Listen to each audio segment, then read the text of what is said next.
Welcome to the ACFL podcast. Today, I'm going to cover day 3 offensive prospects. I'm filling in for Hude, who is out of town for the week. I'm SteelBadker. So we're just going to kind of rapid fire some of these, just a short kind of snippet on all of them. Not necessarily my top 20 offensive guys, just a few guys that I either thought fell or I just wanted to point out. So we'll start today's offense. So we'll start with the quarterback. So Kyle Trask, basically Nick Foles, really confident player, will just throw it where he thought he was going to throw it, but he didn't earn that. So it makes him very streaky. If he guesses right a lot of times in a row, he will look really, really good. Otherwise, he will not. And he doesn't have a good arm either. So kind of a weird combination, but should be a good, if not streaky, backup. Then Felipe Franks, he's a great athlete. He's a little bit better as a pure quarterback as some of the other just athlete quarterbacks that move to tight end, but I could see that track for him if it went that way. I think he has the upside to be a quality backup in the league, though, so maybe a little more than that. I think it's Logan Thomas in Washington. He was kind of in this mold too, but I think he's a little better quarterback than Logan Thomas coming out. And then Jamie Newman, he has all of the traits to be a first-round quarterback, but sometimes just having the traits doesn't mean you're worth that first-round pick, and he really needed to show it. I think he transferred to Georgia and was set to play this year, but then opted out due to COVID, and I think that really hurt his draft stock. He should have. Now, I understand COVID and all that, but he's a guy who definitely needed this season to go there. So you could be getting a first-round prospect, but you're probably not. Very, very high upside, though. And then last guy I'm covering, obviously the best player left in the draft. Can't believe he's fallen. Ian Book, just elite competitor. I mean, what's more to say? He can lead you to a title right away. Don't know why he's still here. So moving on to running backs. Michael Carter, I'm actually very surprised that he fell. There's a few of these guys, but he's the first in my top 100, I guess you will, of these guys that fell. I think part of the reason he's still here is running backs weren't drafted very heavily, and he doesn't have elite physical tools, but he's very balanced.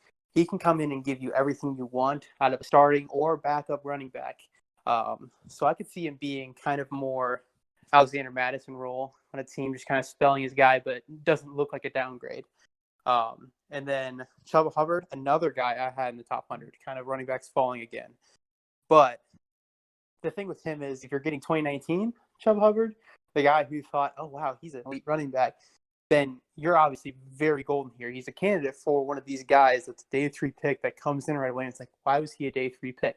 He's a candidate for one of those guys, but he looked very sluggish in 2020. He looked unprepared and just he didn't seem like the energy was there. He'd been better off just sitting out. So it's just a matter of which player are you getting. Was it just because he couldn't prepare for the season because of COVID, or was it because he's just had too many miles on his legs? So that's the concern, but the upside's definitely there. Then Cleo Herbert, another guy who I thought would be higher. I didn't have him quite in my top 100 though, so he's in a good value spot, but not necessarily a steal. He is faster than you'd think, and I think if there was a safer bet to be a quality starter right out the gate between him and Hubbard, I would pick Herbert. He's had good production throughout his entire career. He shows all his traits, and just a faster player, but he didn't show that high level traits like Hubbard did at one point. So that's why you could say he would be above Herbert. And then last one, Puka Williams, shifty as fuck. That's basically what I see in him. So, Kansas is not necessarily a powerhouse, and he gave everything to that program. So he ended up playing a couple games this year, but it was clear they were going nowhere. So I think he kind of just like, yep, I'm heading out, COVID, whatever. But he's very versatile. I could see him in that Tariq Cohen role, just shifty, getting some screens and short passing game stuff, just a different element to your offense. So not a 3-and-down guy at all. So that's kind of why he's fallen. And he's not necessarily an elite athlete, just very elusive. So now moving on to the wide receivers, Seth Williams. I had him in my top 100 as well. I think if he was a more fluid athlete, a little more agility, and didn't have the drop issues, he would have been regarded higher. But he is a good athlete. and he does go get the ball at his catch point very well. So if you can coach some of those focus drops out of him, I think you're getting a very good, especially red zone target early on in his career. And then Anthony Schwartz, he's kind of one of my favorite of these receivers left because, I mean, literally the only thing you'd write about him is Olympic sprinter. Like, he is incredibly fast, and it's just an intriguing prospect at this point in the draft just to see if you can develop some of the other parts of his game to make him a more complete player other than just fast. There's not a great track record of that, but it's always intriguing this time of year to see a guy who's that fast at this point. Then Tamorrion Terry, straight up deep threat. I mean, run him on nines. That's where I kind of see him.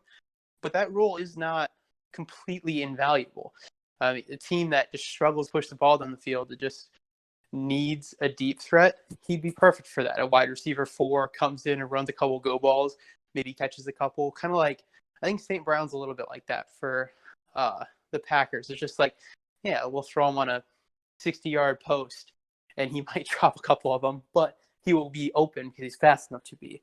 So I kind of see him in that sort of role. Then Simi Tohoko out of Stanford.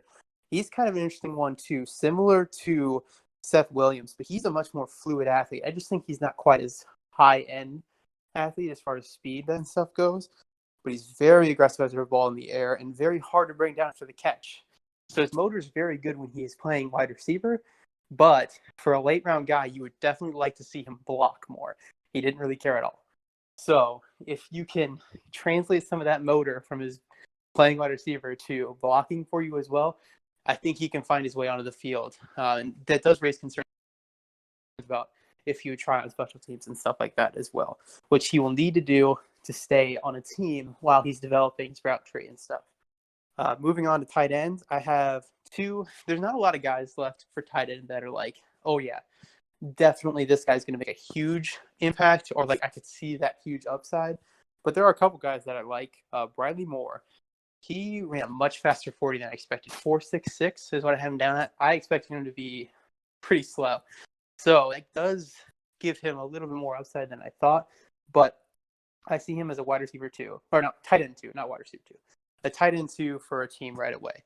You don't have a lot of depth, but he's a good blocker. One of the better blockers at tight end. And he is a solid pair of hands. He's bigger too. So, I mean, he's just going to be a solid target. You're not putting him on any crazy routes. He's just going to give you he'll sit down in a hole and give you a catch on third down every now and then if they forget about him. But great blocker. So that's what he brings to you as a team as a tight end too. And then Pro Wells, the prototype basketball player turned tight end. Big, long arms, great jumper, and good ball skills, but nothing else. He's not a route runner. He's not a blocker. He has the tools to be a blocker and potentially the tools to be a route runner. But right now, none of that is shown. I wouldn't bank on either of those things being developed really well. So moving on, offensive tackles. This is a portion of the draft that I'm still pretty excited about. I think both these guys would be second-round guys in most drafts. So to start, Spencer Brown out of UNI. I mean, he's an athlete. He's the most athletic tackle since '87. He's raw, going from a smaller, lower-level competition. His footwork isn't exactly ideal, but he has all the mobility and strength you would look for in a starting tackle. So a lot of room to grow. Good line coach should develop him into a good player at the least with that athleticism. And then Brady Christensen. I see him as a day one starter. I worry about his size, of course, as kind of is the consensus as why he's here. And you're not going to get a perfect prospect coming in the 4th round, but he is ready to plug in and play at tackle, and I think he will outperform what you would expect him to. He was just a rock at BYU, and I think that he could put on a little bit extra weight kind of in this offseason to get that anchor a little better, and I think he won't kill you out there. He can, if you need a starter, this is the guy you're probably trying to target at this point. And then James Hudson, good athlete, not necessarily a good athlete, but his technique is scary. Like, I don't think he's going to be a very early pick in this 4th round or even maybe in the 4th round. But the athletic traits are there. He came in and played well at Cincinnati, even if his footwork looked just awful. But you can see with 3 years under a great O-line coach and not having to play right away, you could see him becoming a starting caliber tackle for you, which when you're getting back here, that's what you're looking for. He also does have some flexibility. He could play guard, so that's plus. And for interior O-line, Kendrick Green. This is a top 100 guy for me, the last one I'll cover. And he can play guard or center, great mobility and first step. He is light for an interior offensive lineman, or really just an offensive lineman in general, but he plays very physically, and that makes up for some of that. And he did play in the Big Ten, so it's not like he's playing against MAC schools or something, smaller level competition. So I would expect him to be able to hold his own day one and potentially kind of fill out his frame a little bit more, and he could be a true steal at interior offensive line at this point in the draft. Robert Hansley. So most people have him at tackle. He played right tackle, I believe, for Notre Dame. But I would say he's more of a guard at the next level. Just he's got shorter arms, that kind of stuff. If he's going to be a quality starter at the next level, it's going to be at guard. But I can see him being that prototype swingman, sixth man type, where he's plugging holes as you get injuries. So I think he can be a good player out the gate, probably looking more year 2 or 3 for him to be a high impact player at that sixth man role. But he's the kind of player that you need on your team if you're going to be making deep playoff runs, because there's no way you don't have an injury, and he covers a lot of holes for you. So then we will get to the only center I'm going to cover, and that is Drake Jackson. He's been a 4-year starter, lots of experience, and he's just been solid. And you're back here, you're probably hoping he's not starting if you're drafting a center to start at this point. Good luck.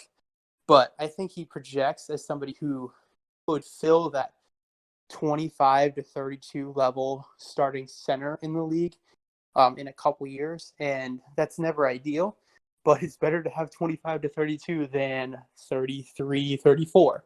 So I think that's kind of where Drake Jackson ideally sits in the league, but certainly a solid player here in like the 5th round. So, and then Aaron Banks, a true mauler. I love this guy. It's fun watching this guy play. I don't know if his mobility is going to be good enough to make it as a high-level player at the next level, but I will say, as a mauler, he's the kind of guy who, if you just want to put him in like sub packages or stuff like that and just trying to get that extra 3 yards, I can see him getting that level of push to provide impact day one. I just worry about his overall game. So yeah, that is a very quick rundown of all of the players